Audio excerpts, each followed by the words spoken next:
Hello guys, welcome back to Chaya foods. ಇವತ್ತು ನಾವು ಸಂಜೆ ಈವ್ನಿಂಗ್ ಸ್ನ್ಯಾಕ್ಸ್ ರೆಸಿಪಿನ ನಿಮಗೆ ತೋರಿಸ್ತಾ ಇದ್ದೀವಿ. ಈ ಸಮ್ಮರಲ್ಲಿ ಎಲ್ಲರೂ ತಣ್ಣಗಿರೋದನ್ನು ತಿನ್ನಬೇಕು, ಕುಡಿಬೇಕು ಅಂತ ಅನಿಸುತ್ತೆ. ಬಟ್ ಇದನ್ನೂ ಒಂದು ದಿವಸ ಟ್ರೈ ಮಾಡಿ. ಯಾರನ್ನ ಗೆಸ್ಟ್ ಬಂದರೆ ಪರ್ಫೆಕ್ಟ್ ಸ್ನ್ಯಾಕ್ ಇದು. ಸೊ ಇದಕ್ಕೆ ನಾವು ಈರುಳ್ಳಿ ಸಣ್ಣ ಸಣ್ಣಗೆ ಹಚ್ಕೊಂಡಿದ್ದೀವಿ, ಕ್ಯಾರೆಟ್ ಸಣ್ಣದಾಗಿ ತುರ್ಕೊಂಡಿದ್ದೀವಿ, ಮಾವಿನಕಾಯಿ ಸೌತೆಕಾಯಿನ ಸಣ್ಣದಾಗಿ ತುರ್ಕೊಂಡಿದ್ದೀವಿ, ಟೊಮೊಟೊ ಸಣ್ಣದಾಗಿ ಹಚ್ಕೊಂಡಿದ್ದೀವಿ, ಹಾಗೆ ಬೆಲ್ಲನ ಇಲ್ಲಿ ನಾವು ಕುಟ್ಕೋತಾ ಇದ್ದೀವಿ, ಹಾಗೆ ಹುಣಸೆ ಹಣ್ಣನ್ನ ನಾವು ನೆನೆಸಿಟ್ಕೊಂಡಿದ್ದೀವಿ, ಹಾಗೆ ಸ್ವಲ್ಪ ಖರ್ಜೂರನ ನೆನೆಸಿಟ್ಕೊಂಡಿದ್ದೀವಿ. ಸೊ ನಾವಿಲ್ಲಿ ಮಿಕ್ಸಿಗೆ ಪುದೀನ ಮತ್ತು ಎಲ್ಲ ಥರದ ಸ್ಪೈಸಸ್ಸು, ಚಕ್ಕೆ, ಲವಂಗ, ಮೊಗ್ಗು, ಮೆಣಸು, ಜೀರಿಗೆ, ಹಸಿಮೆಣಸಿನ್ಕಾಯಿ, ಗೋಡಂಬಿ, ಪಿಸ್ತಾ, ತೆಂಗಿನಕಾಯಿ ತುರಿ, ಪಲಾವ್ ಎಲೆ, ಸ್ವಲ್ಪ ಪುದೀನ, ಸ್ವಲ್ಪ ಕೊತ್ತಂಬರಿ, ಹಾಗೆ 2 ಸ್ಪೂನ್ ಮೊಸರು, ಹಾಗೆ ರುಚಿಗೆ ತಕ್ಕಷ್ಟು ಉಪ್ಪು, ಇಷ್ಟನ್ನು ಹಾಕಿ 1 ಸ್ಪೂನ್ ತುಪ್ಪ ಹಾಕಿ ಇದನ್ನು ಫೈನ್ ಪೇಸ್ಟ್ ಮಾಡ್ಕೊಂಬನ್ನಿ. So green chutney masala ready ಆಗುತ್ತೆ.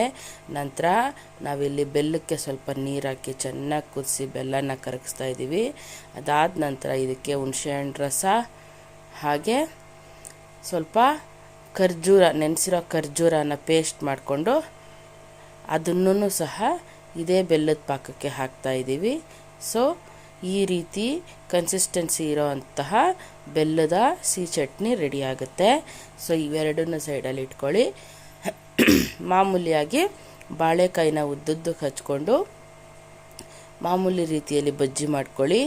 ಸೊ ಇದೆಲ್ಲ ಮಾಡಿದ ನಂತರ ಇರೋವಂತಹ ಕೆಲಸ ಅಂದರೆ ಬಾಳೆಕಾಯಿನ ಅರ್ಧಕ್ಕೆ ಕಟ್ ಮಾಡಿಕೊಂಡು, so 1 spoon sweet chutney, 1 spoon green chutney, ಹಾಗೆ ಮೇಲ್ಗಡೆ ಟಾಪಿಂಗಿಗೆ ಎಲ್ಲ ಥರದ ತರಕಾರಿ ಏನೆಲ್ಲ ಹಚ್ಚಿಟ್ಕೊಂಡಿದ್ದೀವಿ ಆ ತರಕಾರಿಗಳನ್ನ ಹಚ್ಚಿಟ್ಕೊಂಡಿರೋದನ್ನು ಹಾಕ್ಕೊಂಡು, ಮೇಲೆ 1 ಚಿಟಿಕೆ ಗರಂ ಮಸಾಲ, 1 ಚಿಟಿಕೆ ಅಚ್ಕಾರದ ಪುಡಿ, 1 ಚಿಟಿಕೆ ಆಮ್ಚೂರ್ ಪೌಡ್ರು, ಹಾಗೆ 1 ಚಿಟಿಕೆ ಉಪ್ಪು. ಸೊ ಇದು ಎಕ್ಸ್ಟ್ರಾ ಟೇಸ್ಟ್ ಕೊಡುತ್ತೆ.